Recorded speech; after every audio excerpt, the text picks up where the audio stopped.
Hello મિત્રો, good morning. કેમ છો? આપણે આવી ગયા છે આજે આપણી વાડીમાં મગફળી જોવા માટે. આ જો બધી મગફળી લીલી સેવાર જેવી આ મગફળી છે ને વરસાદ પછીની બહુ સારી થઈ છે. જોઈ લો.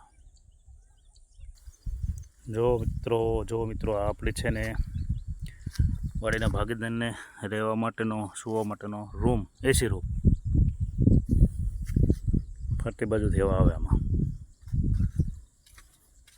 આ એસી રૂમ છે આપણા ભાગીદારને રહેવા માટેનો વાડીમાં. બાજુના ખેતરમાં કપાસ છે. આ બધી મગફળી છે આપણી. મગફળી વરસાદ પછીની બહુ સારી છે. વરસાદ પછીનું જો થોડો બગાડ છે. આ જે આપણે કાંકડીના વેલા છે અને આ જો સુકારો થોડો આમાંય લાગી ગયો છે મગફળીમાં. વરસાદ પછી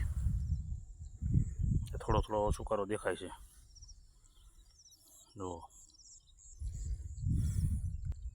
જો મિત્રો આ કાંકડીના વેલા છે, પણ કાંકડીના વેલા વરસાદ પછીને સુકાઈ ગયા છે. અહીંયા મેરડીમાનું મંદિર છે. આ બધું મગફળી આખું તમારે ધ્યાન પડે ત્યાં સુધીની અમારી બધી આપણી મગફળી.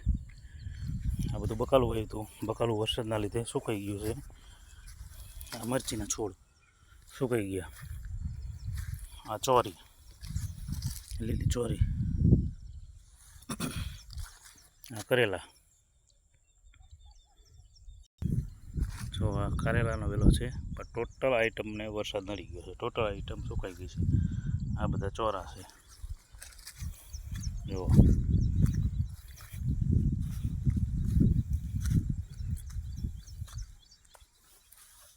આ ચોરાની સિંગ છે. જુઓ, આપણે રીંગણ વાયા છે, પણ રીંગણને વરસાદ લાગી ગયો છે. જુઓ,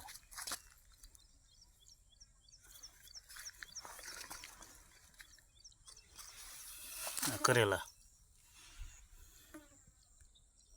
આ દૂધીનો છોડ છે. આમાં હજી નાની એવી દૂધી એક બેઠી છે ખાલી. જોઈ લો, આ દૂધી નાની એક બેઠી છે ખાલી. હા, આપણે ઝાડ પણ વાયા છે. આ રી જામફળી છે, આ જાંબુ છે, આ આંબો છે, અને આ મોટો જાંબુડો છે, મોટો રાવણો જાંબુડો. ચાલો આપણે એક મગફળીનો છોડો ઉંબોરી જોઈ લે કેવો માલ બેઠો છે અંદર.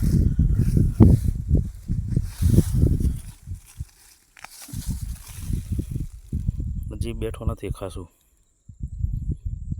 હજી કાચી છે.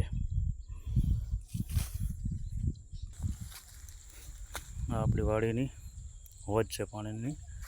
અંદર પાણી હોજમાં. આ પાઇપ છે, પાઇપમાંથી પાણી આવે છે. સામે બોયડી છે અને આપણો વાડીનો નજારો છે.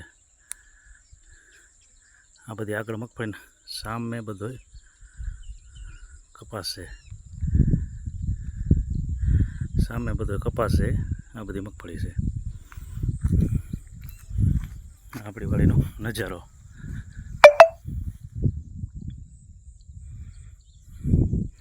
મગફળી બહુ સારી છે.